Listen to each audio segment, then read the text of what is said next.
Hi, everyone. Welcome into my fantasy rankings versus expert consensus week 10 edition. My name is Bradley Stalder. You can follow me on Twitter at FFStalder.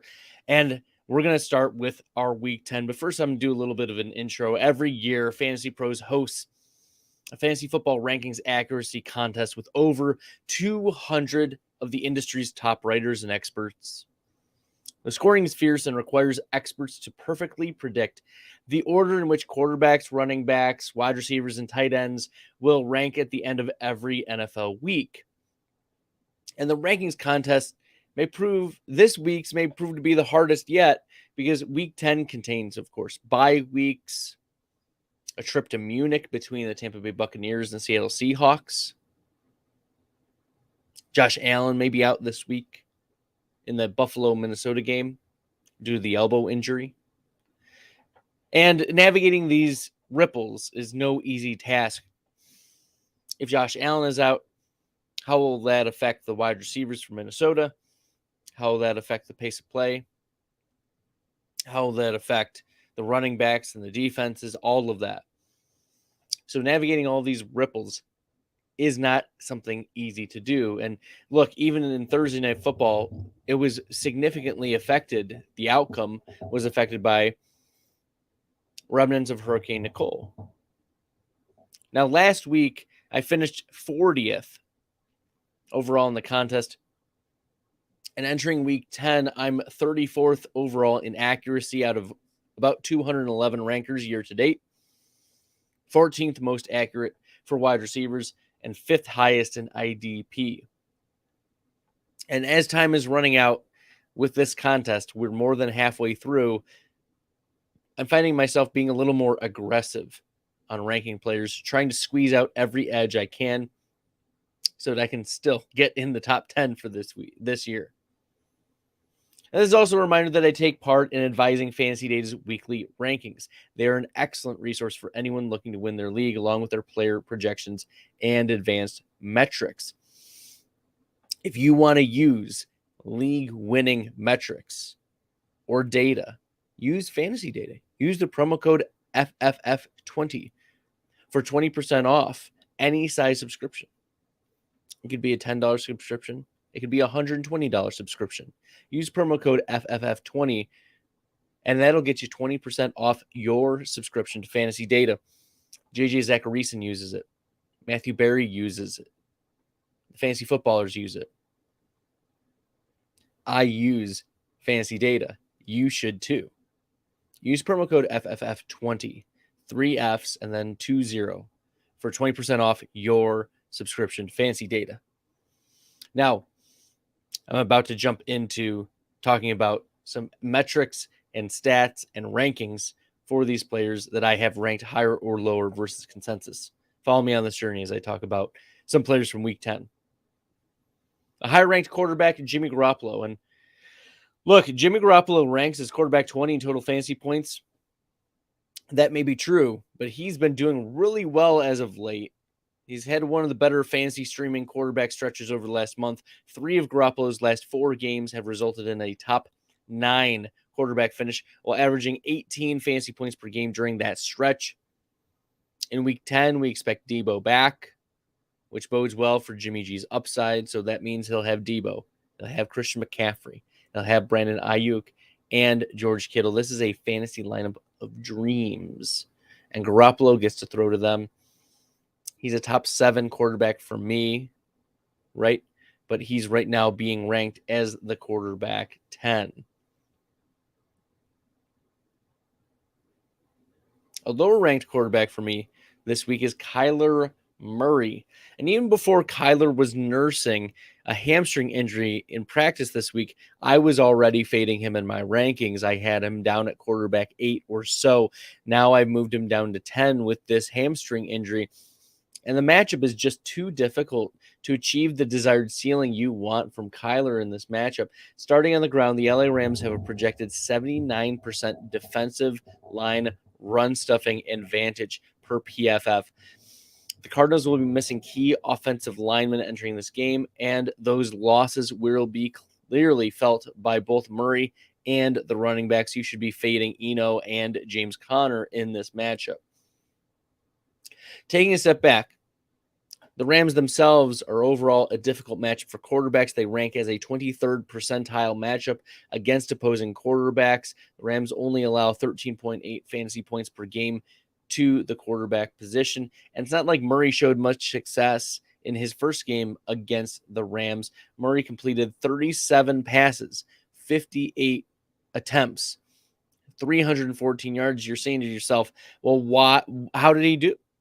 58 pass attempts, 314 yards. He finishes the quarterback 22 that week. Murray only finished with 8 rushing yards on 2 attempts. And with Rondale Moore also facing a tough matchup out of the slot, there looks to be both a limited ceiling and a limited floor. I know DeAndre Hopkins is there, so Kyler, he's going to put up points. Hopkins is going to put up points, but I want you to lower your expectations for Kyler Murray this week. He's no higher than quarterback 10 for me in this contest, and he's the consensus quarterback 5. One of my higher ranked running backs this week is a pretty obvious one. And I think that the market just simply hasn't caught up to the fact that Jonathan Taylor is ready to roll for week 10. There's no one else on the depth chart for the Indianapolis Colts. The Colts just cut Phillip Lindsay. They just traded Nyheim Hines before the deadline. And now Deion Jackson hasn't played for 2 straight games despite or with that hyperextended knee. So he's trending toward being inactive for week 10. The only other running back of note is Super Bowl champion Jake Funk, who was just added off the New Orleans practice squad. And look, Jonathan Taylor, he's missed multiple games this year due to an ankle injury and re-aggravation just a few weeks later. But Taylor has taken the days off and the weeks off. He's rehabbed, and he finds himself in a good matchup against the Las Vegas Raiders, who are an 84th percentile matchup versus running backs this season, allowing 23.7 fantasy points per game to the position. Additionally, the Raiders allow the most running back receiving yards on the season. For the Colts, it's been Taylor running routes out of the backfield too. So the Raiders give up receiving yards. Taylor's going to be the one to receive the ball. Taylor has eclipsed 19 or more routes in 5 of his 6 games. He is a top 10 running back. He's going to get back into it. This is a good matchup. He's got the volume, and we're ready to roll. Jonathan Taylor is the consensus running back 28, but I'm moving him up to running back 10 for this week.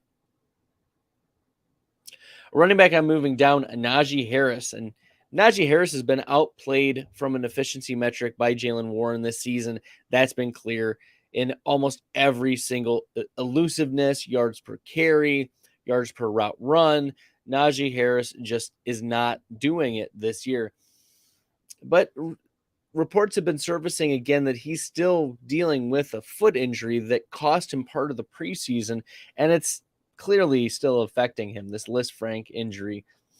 I wouldn't be surprised if Jaylen Warren continues to see more work, more receptions, more carries as the season moves on.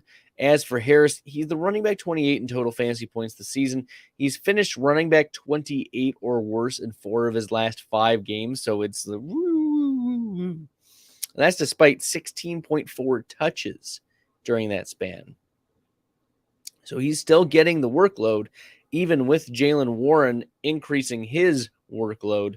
But Najee Harris has not been efficient at all in the last few weeks. Now Harris gets the New Orleans Saints, who gave up the 3rd fewest receptions to running backs on the season, and they just held Kenyon Drake to less than 4 yards per carry, 3.88 yards per carry in week 9, 24 rushes for Drake, and he still couldn't get over that 100-yard threshold.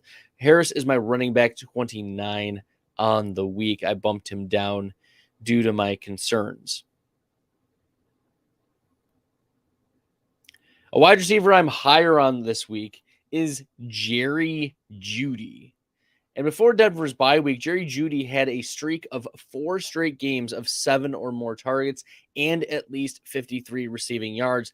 And against the Jets in week 7 and the Jags in week 8, Jeudy finished as a top 20 wide receiver. He's out-targeted Courtland Sutton 25-16 over the last 3 games, and the matchup for Jerry Jeudy just couldn't be better. It's a recipe for success.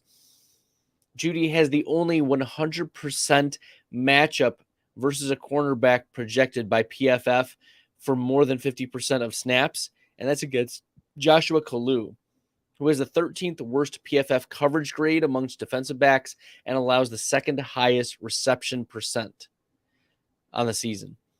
Even on snaps not lined up against Kalu, the Tennessee Titans are a 93rd percentile matchup for fantasy points allowed to wide receivers this season, allowing over 33 fantasy points per game to the position. Jeudy is a top 15 wide receiver. He is a solid wide receiver 2 for me this week. Fire him up with confidence. Don't fade him. This is a matchup you want to be playing Jerry Jeudy at. A wide receiver I'm lower on this week, CeeDee Lamb. And look, Dak is back. The Cowboys are coming off the bye, and those are the pieces of good news. Odell Beckham hasn't joined yet either, so CeeDee Lamb is safe. But the bad news is that CeeDee Lamb and the Dallas Cowboys are facing the desperate Green Bay Packers at home at Lambeau. The Packers have proven to be one of the stingiest defenses against wide receivers, ranking as a 16th percentile matchup versus the position. They only give up 23.3 points per game to the position, and held star Amon-Ra St. Brown to 4 catches and 55 yards on 9 targets. It wasn't as though Amon-Ra left with an injury early. It wasn't as though he didn't get the targets.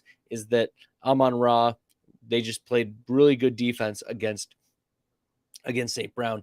And Amon-Ra finished as the wide receiver 29 this past week. Lamb has experienced a wide range of outcomes so far, right? He's finished wide receiver 75 and wide receiver 12 in the 2 games that Dak Prescott has started. Plus, safety valve tight end Dalton Schultz, he's been playing better, and he should be getting targets in this offense, and I think that's going to lower CeeDee Lamb's target share. CeeDee Lamb has the 3rd highest target share among wide receivers right now, and I think that that's going to go down just a little bit with Dalton Schultz having worked his way back from the knee injury. And plus, taking a macro view, zooming out, the Packers have still have one of the slowest teams. There's one of the slowest teams in the NFL. So my concern is that will limit the possessions for the Cowboys and the amount of times that the Cowboys can pass the ball Lamb's way. Lamb ranks outside of my top 15 of wide receivers, despite him being ranked as a top 10 receiver this week on the FantasyPros expert consensus rankings. A higher tight end this week is Cade Otten. And this is, of course, pending Cameron Brate, but I want to be bullish on Cade Otten. He's played well as of late, running a lot of tight end routes. And for Otten, it's very simple. He's starting tight end for Tom Brady. And whoever's the starting tight end for Tom Brady playing almost all the snaps is going to get a lot of red zone looks. And Cade Otten gets the Seattle Seahawks this week. Otten is coming off of a top 4 tight end week where he caught 5 passes for 68 yards. He had 6 targets. He caught the game clinching touchdown against the Rams late in the 4th quarter. So that's got to be a boost in Brady's trust. And the matchup, as I mentioned, just couldn't be better. Against Seattle, the Seahawks gives up 17.4 fantasy points per game to the tight end position. How good is that? That is the same number of fantasy points per game that Travis Kelce scores this season. He's the tight end 1 on the year. So you're getting an extremely plus matchup. Cade Otten, I know he's a rookie, so there is a wide range of variance here. But with like Njoku still nursing an ankle injury and a lot of other negative matchups on the slate for tight ends, Otten comes in as my tight end 7 on the week. Finally, a lower tight end.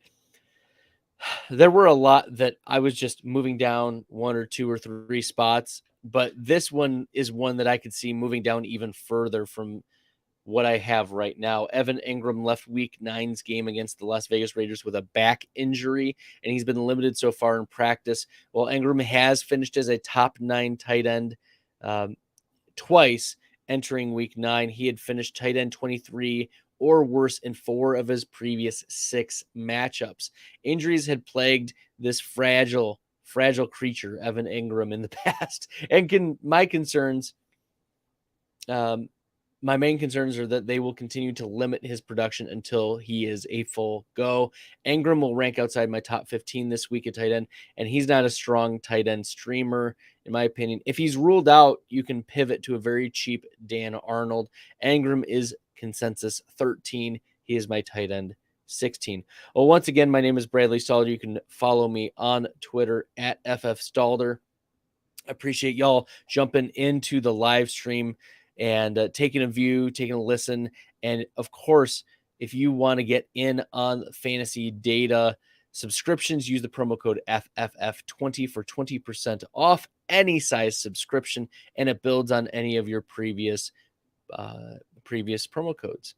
All right. Thank you so much, everyone. Until next time, good luck in week 10. Good luck in the fantasy football streets.